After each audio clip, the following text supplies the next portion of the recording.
In this video, I'm going to show you how you can remove draft videos on your YouTube channel. So if you have videos that you didn't publish and they remain as drafts, you can see them here. Then let me show you how you can delete them. If you find this video helpful, I'll kindly request that you support me by liking the video and also by subscribing to this channel. Alright, to do this, go ahead and log into your YouTube studio and then head to content. From content, identify the draft videos that you have on your channel. For my case, I have these two and I like to delete one of them, which is this. So if you hover over it, you should be able to see this ellipsis or this options option.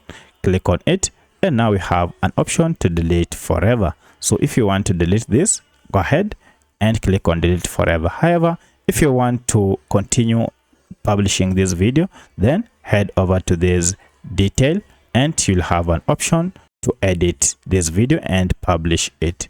For my case, I don't want to publish it. I want just to delete it forever. So I'll click on delete and here you have to confirm that indeed you want to delete and this is a permanent decision. So I'll check that and delete draft and look at that. Now that has been deleted successfully.